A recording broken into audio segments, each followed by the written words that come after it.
Hi மக்களே, எல்லோரும் எப்படி இருக்கீங்க? நான் நல்லா இருக்கேன். இன்றைக்கி வெறும் வயிற்றில் போய் டெஸ்ட் எடுத்துகிட்டு வந்துட்டேன் மக்களே. அது வந்து B12 டெஸ்ட்டும் ஏதோ B9 அந்த விட்டமின் டெஸ்ட்டும் எடுக்க சொல்லியிருந்தாங்க. 2 டெஸ்ட்டுக்குமே 2300 ஆச்சு. நான் சாதாரணமாக இருக்கும்னு சொல்லிவிட்டு ஒரு 300 கொண்டு போனேன். அதுக்கப்புறம் எங்கள் அம்மா தான் அக்கௌண்ட்டில் பணம் போட்டு விட்டாங்க.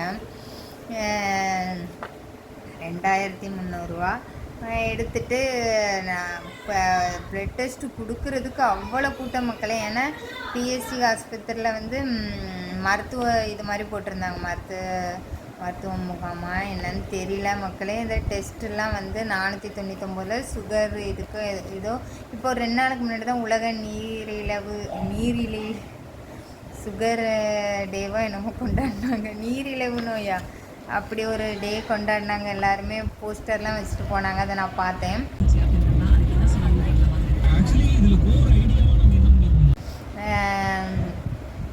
அதுக்கு வந்து அவ்வளோ கூட்டம் மக்களே, அவ்வளோ பேர் வந்து டெஸ்ட்டுக்கு வந்திருந்தாங்க. சின்ன வாலிப பசங்கள்லேருந்து பெரிய ஆட்கள்லேருந்து எல்லாருமே அவங்க பாடி செக் பண்ணாங்க.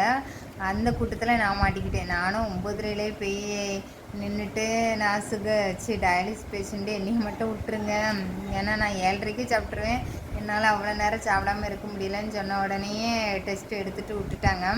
இருந்தாலும் டெஸ்ட் எடுக்க 10 மணி ஆகிட்டு, நான் சாப்பிட்றதுக்கு 10:30 ஆயிடுச்சு.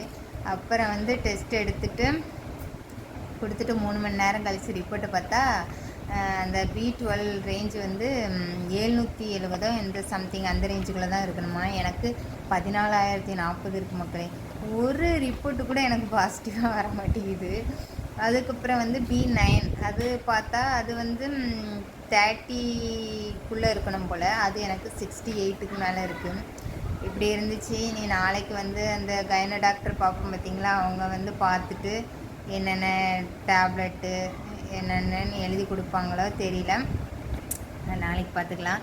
அப்புறம் கண்டிப்பாக நம்ம டாக்டர்கிட்டே நெஃப்ரோ டாக்டர்கிட்டே அந்த ரிசல்ட்டை காட்டணும். ஏன்னா வந்து ரேஞ்சு ரொம்ப அதிகமாக இருக்குது. 14,000ன்னா பாருங்கள், 700க்கும் 14,000த்துக்கும் எவ்வளோ டிஃப்ரெண்ட்டுன்னு.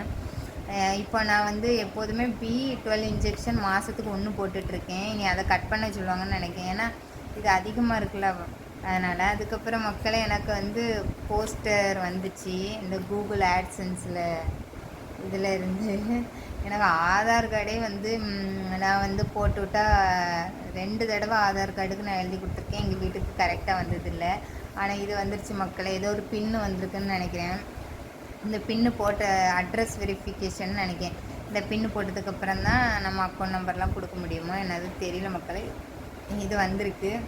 எனக்கு ரொம்ப சந்தோஷமாக இருக்குது. ஃபஸ்ட் டைம் கூகுளில் இருந்து நம்மளுக்கு ஒரு போஸ்டர் வருதுல்ல, அதனால் அதுவும் என் பேர்லேயே வந்துருச்சு. அதனால் ரொம்ப சந்தோஷமாக இருக்குது. அதான் மக்களே உங்ககிட்ட ஷேர் பண்ணணுன்னு நினச்சேன். அவ்வளோதான். இப்போ தான் ஹாஸ்பிட்டல் போயிட்டு இப்போ தான் வந்தேன். 2 மணிக்கு தான் வந்தேன். ஏன்னா டெஸ்ட்டெல்லாம் எடுத்துகிட்டு அதுக்கப்புறம் ரஸ்னா போட்டு கொடுப்பேன் பார்த்தீங்களா, அந்த கவரும் காலியாகிடுச்சு. ரெகுலராக வாங்குகிற கவரும் இல்லை. சரி, வேறு கவரை தான் வாங்கிட்டு வந்திருக்கேன். ஏன்னா ஒரு 2-3 இது மழை காலம், அதனால் ரஸ்னாவும் ஓடாது. ஒரு 2-3 கடையில் கேட்டிருந்தாங்க, அதனால் அந்த ரஸ்னா போட்டு கொடுத்துன்னுட்டு கவர் வாங்கிட்டு அப்படியே அங்கே கோயம்புத்தூர் ரயில்வே ஸ்டேஷன் பார்த்துக்கோங்க, ட்ரெயினையே வெளியே நிறுத்தி வச்ச மாதிரி வச்சுருக்காங்க மக்களே. அது எனக்கு ஒரு ஆச்சரியமாக தான் இருந்துச்சு. ஏன்னா வந்து நான் கோயம்புத்தூரில் நவ இந்தியா ஸ்டாப்புக்கு பீலமேடு நவ இந்தியாவை தாண்டி வந்து நான் அந்த அளவுக்கு போனதில்லை. இன்றைக்கி வந்து அந்த ரயில்வே ஸ்டேஷன் பக்கம் அந்த சைடு போனதுனால அந்த ட்ரெயினை பார்த்தேன். ட்ரெயினே அப்படி நிறுத்தி வச்ச மாதிரி அதில் வந்து ஃபுட் ஐட்டம்லாம் இது பண்ணுறாங்க, ஃபாஸ்ட் ஃபுட் ஐட்டமாக, இல்லைன்னா அந்த ஹோட்டல் மாதிரி ஏதோ ரன் பண்ணிகிட்ருக்காங்க. நான் இன்றைக்கி தான் பார்த்தேன். சரி மக்களே, பாய். எங்கள் ஹாஸ்பிட்டலில் ஃபேனை பாருங்களேன் எப்படி வச்சுருக்காங்கன்னு. இது அவ்வளோ காற்றடிக்கும் மக்களே. நான் வந்து இந்த ஹாஸ்பிட்டல் வந்து பார்த்து தான் இப்படியும் ஃபேன் இருக்குமான்னு நான் தெரிஞ்சுக்கிட்டேன். இந்த சி பிளாக் பார்த்தா எனக்கு கொஞ்சம் பயமாக இருக்குது. ஏன்னா இங்கே கேன்சர் பேஷண்ட்லாம் இங்கே தான் வந்து இது பண்ணுவாங்கன்னு நினைக்கிறேன், ட்ரீட்மெண்ட் எடுத்துகிட்டு இருக்காங்கன்னு நினைக்கிறேன். அப்புறம் ஒரு கோயில் இருக்குது, பார்க்கிங்கு. இங்கே வந்து தான் வந்து காலையில் சாப்பிட வருவேன். எப்போதுமே அந்த இது மாதிரி இருக்கும், சாப்பிட்றதுக்குன்னு கட்டி போட்டிருப்பாங்க. அங்கிட்ட உட்காந்து சாப்பிட்டுட்டு அதுக்கப்புறம் வந்து இது எடுக்க வந்தோம், ரஸ்னா கவர் வாங்க வந்தோம் மக்களே. இந்த ட்ரெயினை தான் மக்களே, எனக்கு ஆச்சரியமாக இருந்துச்சு. இது ட்ரெயினாக இல்லைன்னா செட்டப்பான்னு தெரியல, ஆனால் ட்ரெயின் மாதிரியே இருந்துச்சு.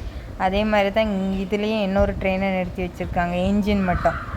அது பார்த்தா ஆச்சரியமாக இருந்துச்சு. நான் வேறு எங்கேயும் பார்த்த மாதிரி எனக்கு தெரியல, இருந்திருக்கலாம், இருந்தாலும் எனக்கு இது ஆச்சரியமாக இருந்துச்சு.